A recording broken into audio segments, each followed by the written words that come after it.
We teach people to live by a guiding question. We say it's just simple to ask, what does love require of me in this situation? Well, good morning, everybody. Thank you for joining me today, and we are doing this for my class. Thank you for being here. What we're going to talk about today is building the case for God and giving evidence for God's existence. To do that, we want to start with just kind of five principal concepts. We believe that truth exists. Because truth exists, we move into, does God exist? If God exists, then miracles are possible. If miracles are possible, we can research and study the New Testament and discover that it's reliable. If the New Testament is reliable, then in the New Testament we see over and over that Jesus claimed to be God, and then we can say the resurrection validates his claims to be God, the miracles validate his claim to be God, and therefore we can make the case for Christianity and ultimately for the Christian worldview. Today I want to focus in on the moral argument for God's existence. Now, we can't prove that God exists beyond a shadow of a doubt. We can't give that evidence. What we can do is build a case for, and then we can reason from effect to cause that God does exist. And that's what we'll do with the moral argument. So there are here's a premise that I want to give to you. And the first premise is, number one, if God does not exist, then objective morals and values and duties do not exist. So again, if God does not exist, then objective morals, values, and duties do not exist. Premise two, objective morals and values do exist. So because objective morals and values do exist, the conclusion therefore is that God exists. And so we're going to work to give evidence for the two premises and build a case for the conclusion. So premise number one is if God does not exist, then objective morals and values do exist. So the question for us today is, do objective morals and values exist? Now, if you're like me, when I started to get into some more philosophy, this word objective and subjective were a little bit confusing. So I want to make sure we clarify that. Subjective is an opinion. Your favorite flavor of ice cream is your opinion. You like Rocky Road, you like chocolate, you like vanilla, you like peanut butter pecan. Those are opinions. There's no fact that says this flavor of ice cream is the absolute best flavor of ice cream. It's all everybody's opinion. So you can think of a subjective, it's everybody gets to pick their subject. Everybody gets to pick what they like about the subject. And so morals and values, are they subjective in the sense of you get to pick what you think's right and wrong, and you get to pick what you think's right and wrong, and you get to pick what you think's right and wrong, or is there an objective moral values that you and I don't get a vote on? And a way to discover that or begin to have the conversation about that is to find some things that we think probably everybody agrees on. An example is we think throwing kittens into blenders is bad. We think for everybody, in all places, in all times, everywhere, throwing kittens into blenders is bad. We think murdering people is bad. We think torturing little babies is bad. And so what we have is when we go, yeah, everybody in all places and everywhere understands that this is wrong, that this is evil, what we run into is the concept that there is objective moral values. All right? Premise two is objective and morals and values therefore do exist. If we think torturing babies, blending up kittens, all those things are wrong for everybody in all places and all times, then what we have concluded is objective morals and values do exist. So where do we get those objective morals and values? How do those come to be?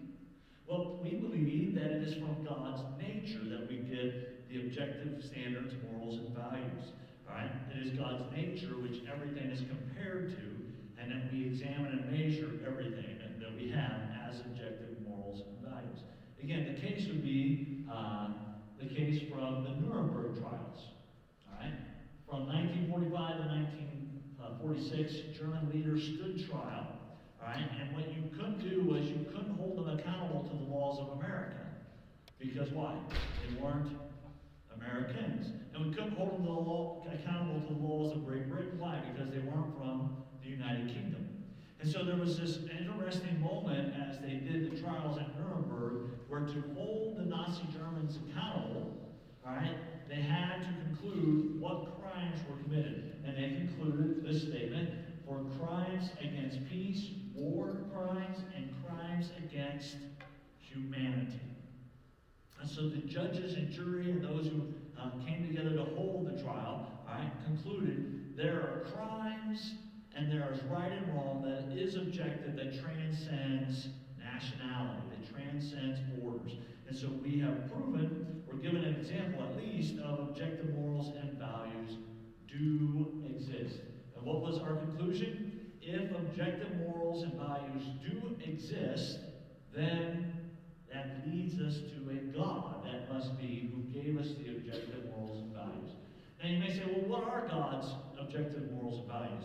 Again, we measure those against his eternal attributes. God is a God of love. God is a God of justice. God is a God of goodness, of graciousness, of holiness. These are God's moral values. These are God's attributes that we get our moral values from. You could ask then, how should we live? Of course, we have Jesus' command, love your neighbor as yourself. It's an example of God's objective morals and values. We see Jesus saying this, and so then we go, therefore, that's how we know how to live, by the commands of God. Let me recap real quick, just make sure everybody's got it again. The moral argument for the existence of God says, premise one, if God does not exist, then objective morals and values and duties do not exist. If God doesn't exist, there's no objective morality. You and I get to make it up, and it's that word subjective again, right? It's everybody's opinion. Premise two, objective morals and values do indeed exist. Again, harming children, torturing babies, blending kittens, all those things are wrong and everybody agrees on. Why is that? How is that we come to know that? It's because objective morals and values do exist. Therefore, the conclusion is what? That God does indeed exist. Now, as we move on, what I want to do is I want to take a look at three common objections to moral arguments. There are more objections than just these three, but these are the three that I wanted to take a look at. These are the most common ones that I see and I discover and I hear. All right? So here's the first objection. Number one, morals are part of evolution and have been determined as such for the survival of our species. And so as humanity has evolved, our morals have evolved because why? It's what's best for the survival of the species. So that's the objection number one, and we'll take a look at these individually. I want to give you all three of them. Humans are naturally and instinctively altruistic, good, and morally good. All right, so it's in our instinct. It's who we are. I can see you shaking your head already because I don't know many people who actually buy this, right? Just look around and go, I don't think we're that good. We're going to tackle this in just a moment. All right, number three, morals come from a collective or political agreement.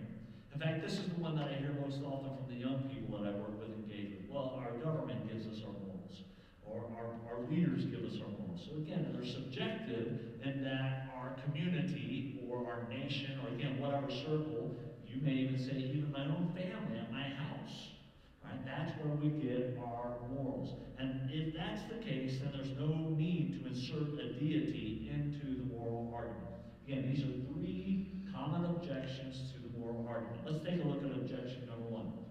Morals are part of evolution and have been determined as such for the survival of our species. So our morals, hey, it's good for you to survive, it's good for me to survive, and therefore we don't want to kill each other. In fact, not only is it good for you to survive and me to survive, but it's good for me to help you survive. And therefore, that's the reason we have morals, is because it's what's best and going to allow our species to survive. All right? Well, here's part of the problem, okay? Morals aren't physical, so evolution can't really explain their existence. Morals aren't physical, so evolution can't really explain their existence. They can't hold on to a moral and say, hey, I watched it evolve from this to this and this. It's a thought, right? Morality is out here in the metaphysical world, and so we can't grab onto it. But here would be the question, right? If morals are part of evolution, which, let me just say, I'm not a big fan of evolution. I don't believe it. I think the science for evolution is going to be debunked. It already is, but it's spreading like wildfire among science right now. But as the science behind this continues to be debunked, And what we're seeing is that you're asking the wrong question, okay? And what I mean by that is, even if evolution were true, all right, we're confusing ontology, that we know something, with epistemology, meaning how do we know it? Meaning where do morals come from? So even if they did evolve over time, we'd have to stop and go, okay, so if they evolved, I'll go with you. I don't need to argue that point. But I would say, but why do they exist? Why is it good not to torture babies? Why is that the right thing? Why is it right not to enslave someone? Where do we get that? Again, it's not that we know something. We can know something, that's ontology, but why does it exist? Why is that a fact? Why is it so? Now we go back into, well, where did you get that? And again, we see the other arguments. You get that from your politics. You get that from your government. You get that from your community. You get that from evolution. Number two, humans are naturally and instinctively altruistic, good, and morally good. Is that true? Well, that's a rough one to even bite onto. And when someone says this, I kind of stop and I go, I'm not sure we're living in the same reality. I don't have to teach a 2-year-old to do wrong. That 2-year-old will go steal that truck from another kid and hit him upside the head and walk away and not feel any guilt. What I have to do is teach that 2-year-old how to be good, meaning to share, to not steal someone's toys, to not steal someone's supper. Again, we don't have to just stop at 2-year-olds, we can go into teenagers, right? There's a reason why after school it takes time to say, hey, let somebody else go first. There's a reason that we have to teach our kids, hey, it's a good thing to help our elderly across the street, or when you see someone in need. There's a reason that we say to people, hey, someone over there stopped and their car ran out of gas. What's the right thing to do? I don't have time, I'm busy, I don't have any money.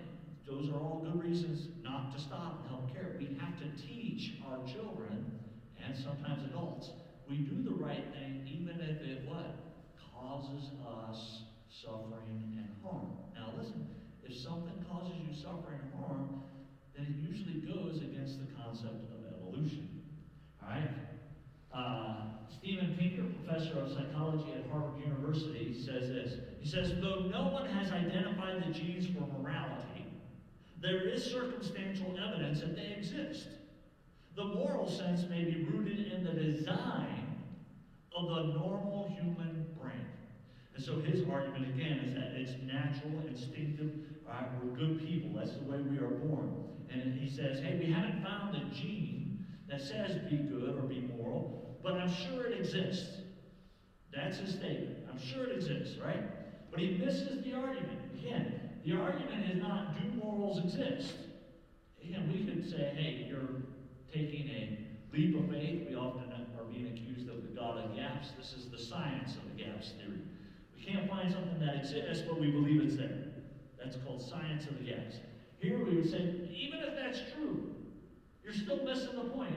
Again, we talked about ontology versus epistemology. The argument is not, do morals exist? The argument is, well, why do they exist? Where did they come from? Why is it better to be good and not be evil? Why is it better that the human species survives and not antelopes? Why is it better that we take care of our elderly and not discard them? Why is it good that we don't barbecue babies rather than barbecue them? Why is it, is the question, not is it true? And so even if you want to say, hey, we found a moral argument, or again, even if you want to say, hey, we've evolved and our morals have evolved in us somehow genetically, all right, the question isn't, are there morals? The question is, where did they come from? Where did they come from? Number three, morals come from a collective or political agreement. Morals come from a collective or political agreement. Therefore, there's no need to insert a deity. So, in the United States, we determine our moral values. We have laws, we have a constitution that made those morals and values, and in other countries, they have the same thing. And so that's where our morals and values come from. So the question then becomes with objection number three, which is, well, what political party actually gets to make them up? Is it the Chinese political party, where if you are of a religious persuasion, say you're Islamic right now, you can be put in prison and tortured and forced into a slave camp? Well, hold on. We as Christians would go, that's wrong. And we would say it's wrong no matter what you believe. You shouldn't imprison imprison and torture people just because of their belief. Because what? There are objective morals and values that come from a deity, that stem from his attributes of, again, the easy example was, love your neighbor as yourself. And so if that's the case, then how do we condemn our brothers and sisters who are in leadership in China who are torturing and killing people because of their beliefs? Or, of course, the classic example is Adolf Hitler and his cabinet. The Nazi Party said it is good to torture and kill Jews and black people and anybody, again, who didn't fit the Aryan stereotype, right? Well, why is that wrong? How could someone say that's wrong? Because that's what their community, that's what their culture, that's what their political system said indeed was right. I've actually watched a couple videos where when pressed upon this, an individual would actually say, you know what, you're right, because moral values do come from our political group, from our community structure. I could not condemn the Holocaust in Nazi Germany. And the response should be, if your worldview says you can't condemn the torture and killing of individuals, then you don't need a moral argument. You need to check and see if you're aligning with reality and if you're okay. It's not right to torture and kill people no matter what you believe. Why do we know that? Again, because all morality is objective and comes from a creator. We ultimately don't get a vote because it is objective. So this argument fails. Regardless of what political entity is in charge, we can still judge evil as evil because objective morality exists. Even if the Nazi Party had won, it wouldn't make torturing and killing Jews or other individuals correct. It would still be wrong. Why? Because objective morality does indeed exist. So the three common arguments that I run into against the moral argument seem to fail. Let's go back to Rome. You ready? Number one, premise one, if God does not exist, then objective morals and values and duties do not exist. But we have given evidence that what? Indeed, objective morals and values do exist. If objective, again, meaning you and I don't get a vote, somebody outside time, space, and matter created it. If objective morals and values and duties do exist, then the conclusion is, therefore, God does indeed exist. Therefore, God does indeed exist. Now, to be fair, we can't prove that God exists from a philosophical perspective. But we can make a logical case for his existence, reasoning from, again, the effect. We have morality, therefore there had to be a cause. So we move from effect to cause. We move from effect to cause. Alright? I do believe, though, that still the best evidence for the existence of God is in the historical person of Jesus Christ. I also believe that Jesus claimed to be God and was raised from the dead, validating his claim. Which takes us all the way back to our 5 points. Does truth exist? If truth does indeed exist, then we can move forward making our case. If truth exists, the question is, does God exist? Moral argument gives us evidence for the existence of God. If God does indeed exist, again, you don't have to buy 100% into this. You can just say, okay, I can see maybe God exists. If maybe God exists, then miracles are indeed possible. And if miracles are impossible, both of these are true, which is the New Testament is reliable, and Jesus claimed to be God and was raised from the dead to validate that. And that is our case from the moral argument for the existence